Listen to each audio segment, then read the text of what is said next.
LDBC. This is your boy Coach Sheldon Harrison. You're live on the Coach Sheldon Harrison Combat Sports Show live. Good grief, y'all. But the coach been working hard. Yeah, I did something I ain't done in a long time. I actually went in and, hit the mitts a little bit, hit the speed bag, and, still got my jab speed. See, let y'all see it in this shadow right here. I got my jab speed. Pop, bam. I still got it. I can still pop a jab pretty quick, but yeah, my shoulders hurt, man. Hitting the speed bag, that crap hurt, man. Yeah, man, but actually, being a vegan and being a raw, it's hard to gain weight, My weight stayed at like 165 pounds, man. So, it is what it is. I'm going to stay here. But y'all, I want to talk about a gentleman. And a lot of y'all know who he is. And, people was talking about him for a while. And I'm like, Jason Whitlock. You know what? I promise y'all, I am not going to call him Jason Unfitlock again. And you got my word on this now. You better believe that. But Jason Unfitlock, he's been really on Colin Kaepernick helmet. And I'm talking about to the point, man, where it's like every other time you see him on TV, he talking about Colin Kaepernick. And I'm like, where's Jason Whitlock? And I kept thinking, because I really don't follow. I watch football, but I really don't follow it like I used to years ago. I just don't. I've lost interest in football because of the whole politics things, and a lot of stuff about football irritate me. And they kept saying his name, and I said, that name sounds familiar. And of course it does. Jason Whitlock used to live here, where I live at. He used to live here. And I met this dude once at a track meet. But see, this isn't the same guy that y'all know now. He was a completely different guy. He did an article on a kid that I used to coach. Did an article. It was a real nice put together article. I mean, real well. And he took a lot of time, man. Took a lot of time and really talked about the struggles that this kid was dealing with. And he did a good job. And I started thinking, you know what? This ain't the same Jason Whitlock that used to live here, because I met him. This ain't the same Whitlock at all.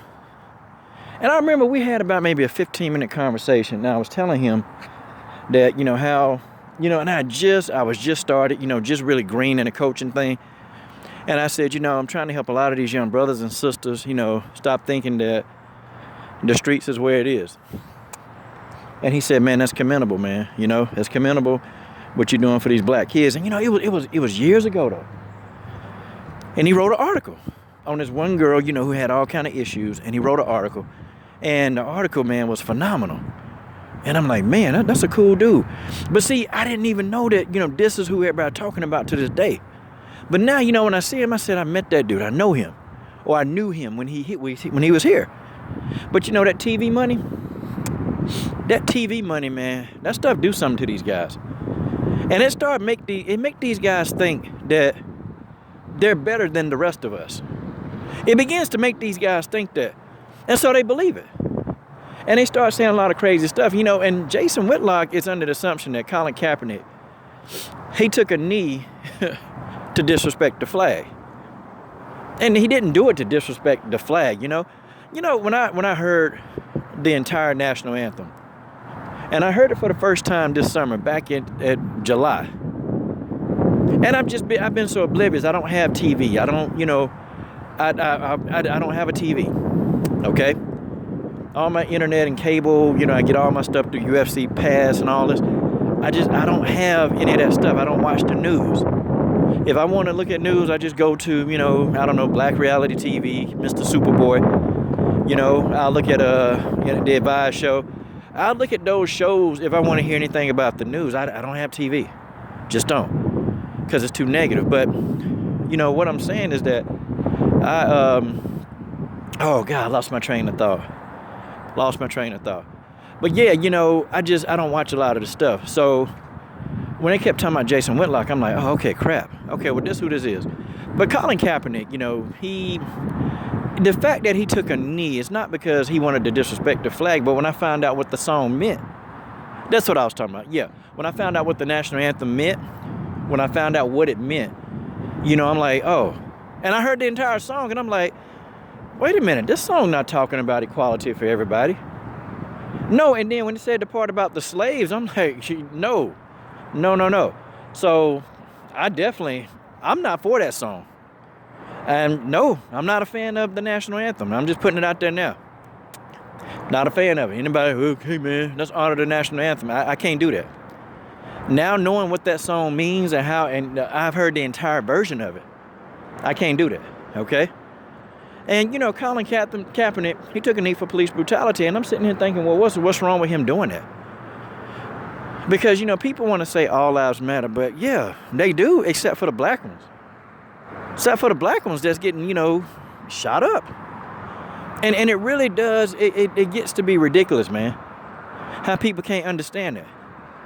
But I wish one day that a person, you know, that don't understand where black people are coming from when we talk about these police, I wish these people could walk in our shoes for a day. I'm talking about walk in our shoes for a day, be us, and go through certain things that only we experience throughout the day. Go through that. Walk into a store, man, and, you know, people don't think you have money.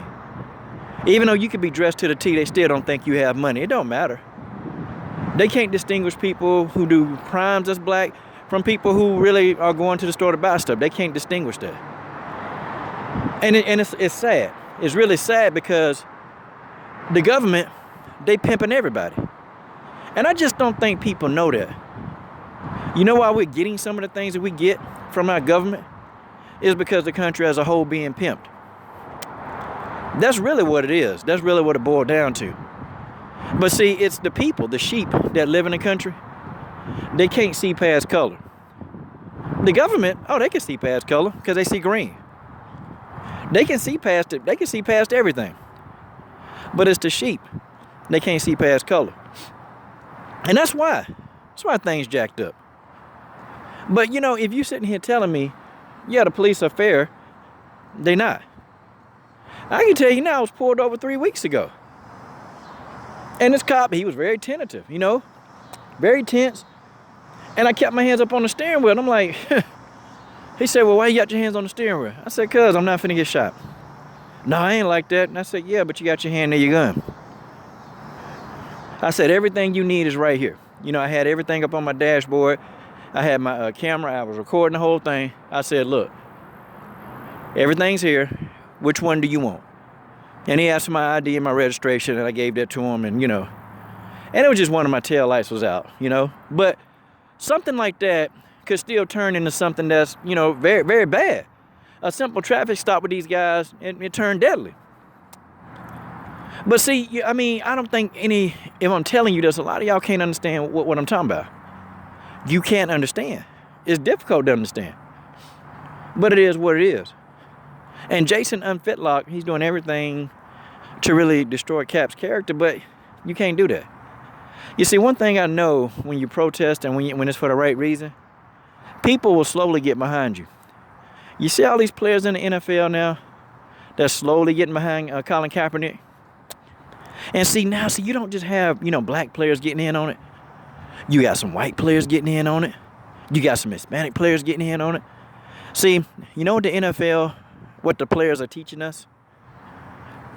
They're going to teach us, this is an exact model of the people in the government. It's an exact model, okay? Because, see, what the players are going to do, and many of them, they're going to start coming out. They're going to unite. And guess what the government is going to have to do when the people at the NFL unite for what's right? Changes will be made. See, they're showing us how we're supposed to get it done. They're showing us that. But us, the sheep, we just got to figure that out. Shout out to Colin Kaepernick. And Jason Whitlock, you really do need to be ashamed of yourself, man. You know, you used to be a journalist back in the day. You used to be a journalist. You and guys like Stephen A. Smith, you guys were objective back then. But it's like now y'all not objective. Y'all don't want the truth. Y'all just want the ratings and you want the money and the fame. And that, you can sell your soul, but you can't get it back. I'm done.